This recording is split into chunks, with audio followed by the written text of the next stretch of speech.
President Trump continues a more than 200-year-old tradition when he gives his State of the Union address. It was back in 1790 that George Washington delivered the first ever address to a joint session of Congress. And despite Thomas Jefferson temporarily discontinuing the practice because he believed that it was just too monarchical, it has since become an important speech for our presidents who've used it as an opportunity to outline their achievements and present their priorities for the year ahead. And joining us now for a look at the history of the State of the Union address is Alan Lichtman. He is a professor of history at American University and the author of the book, The Case for Impeachment. Professor, welcome back to the program. My pleasure. So, Professor, talk about the origins of the State of the Union address. Why did President George Washington decide to give it to the joint Congress? Yeah. Like so much else in American history, the precedent of the format and form of the State of the Union owes its origins to George Washington. He decided in the interests of national unity. Remember, the Republic was very, very fragile at that time. He would give an oral address to a joint session of the Congress. There is nothing in the Constitution, as your introduction indicated, that the State of the Union has to be delivered orally instead of in writing. And from Thomas Jefferson until Woodrow Wilson in 1913, there was no oral State of the Union address. Yeah, I call it temporarily that lasted over a century, that wasn't done. But why did Jefferson? I mean, as I said in the introduction, he thought it was too monarchical. He sent it by way of a clerk to Congress. That seemed to be more dismissive than actually giving the address. Was he just playing the radical, or did he mean it? With Jefferson, you never know because he's a very, very cagey politician. But I think he meant it.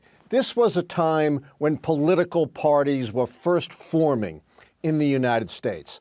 And Jefferson was the head of an alternative political party to George Washington and John Adams Federalists. These were the Democratic Republicans. And they were somewhat populist, kind of an overused word, but their appeal was to the common folk, and they wanted to draw a contrast to the Federalists who they thought were too monarchical, too austere. But Jefferson was a terrible speaker, a brilliant writer, but not a good speaker, and he didn't feel comfortable delivering an oral address either. So as you said, Woodrow Wilson brought back the practice of actually giving this speech. How important do you think the speeches really are? They're less important than one might think.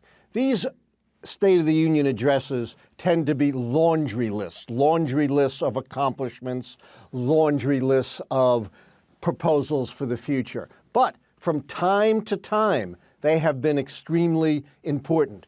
President James Monroe used the State of the Union address to enunciate the extraordinary Monroe Doctrine, essentially telling European powers to keep hands off the Western Hemisphere.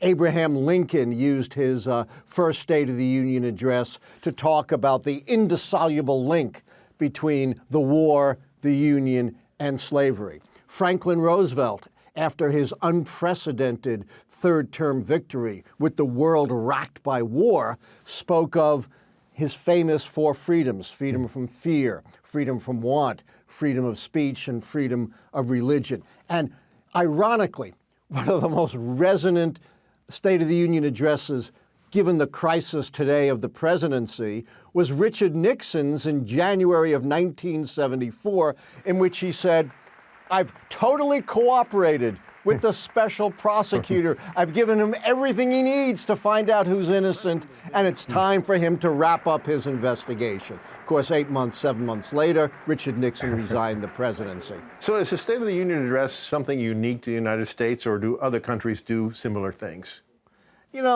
Really, it's kind of a unique American tradition. Obviously, heads of states of other countries do give addresses, but this kind of regular ritual is very American. Look, we don't have kings and queens. The president is the head of the government and the head of state, and this is one of the few great presidential rituals. Also, in a time of extreme polarization, it is a moment when we can all come together. You know, President Trump's first State of the Union address was considered by many as surprisingly good, that it was a serious, presented in a presidential way. What do you expect of the second one? I think it will be good. You know, he's at his best when he's scripted. It's when he is unscripted that he tends to go off with various controversial and untrue things. So I think it will be good, but I think it'll be very Trumpian. Everything is extraordinary. This is the best administration ever. We have the best economy in the history of the country. You know, I've done more than any other president. Don't expect a whole lot of humility. Now, Professor, since I have you here, if I can ask you a question or two about your book, Case for Impeachment. We spoke about that book last year when the hardcover came out. The paperback has just recently come out, an updated version, if I'm not mistaken. What's new? And is the case for impeachment, and of course is the case for impeachment of President Trump, which you not only make the case, but you make the prediction that he will be impeached. Anything new? Yes. My first book, The Hardbound, came out in April. That was before the firing of James Comey and before the appointment of the special counsel. So I have a whole fresh discussion of obstruction of justice, which wasn't so much an issue almost a year ago. And I make the case that, in my view, there is at least as strong a case for obstruction of justice against Donald Trump as there was against Bill Clinton. And virtually every Republican in the House voted an article of impeachment against Bill Clinton. I also point out a lot of the things that Donald Trump has been doing are similar to what Richard Nixon was doing during his cover-up. There's also a lot that's new on the Russia connection. I was really one of the very first, way back in April, to have an extensive discussion of the possible ties between Donald Trump and the Russians that are undermining our democracy. And I have a much fuller discussion of that in light of recent revelations, including in my book, I have a complete recounting of the email trail that led to the June 2016 meeting between the Russians, Don Jr., Jared Kushner, and Paul Manafort.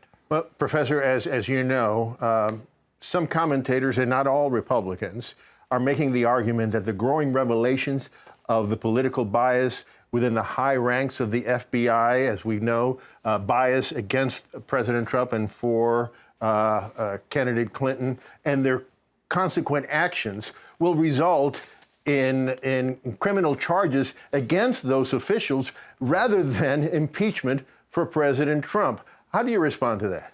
This is a great distraction. And Nixon, during the Watergate scandal, also tried similar distractions, talking about bias within the special prosecutor and various nefarious activities. This is an argument without substance. There is not a single shred of evidence that Robert Mueller and his investigation has been anything but upright and just. Robert Mueller is perhaps the most respected prosecutor in the nation. He's a lifelong Republican. His supervisor, Mr. Rosenstein in the Justice Department, is also a Republican and a Bush appointee.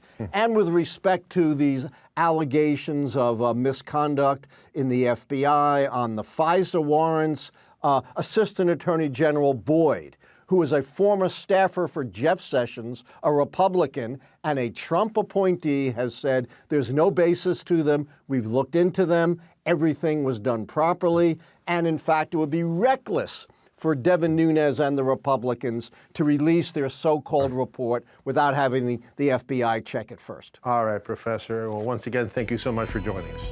My pleasure.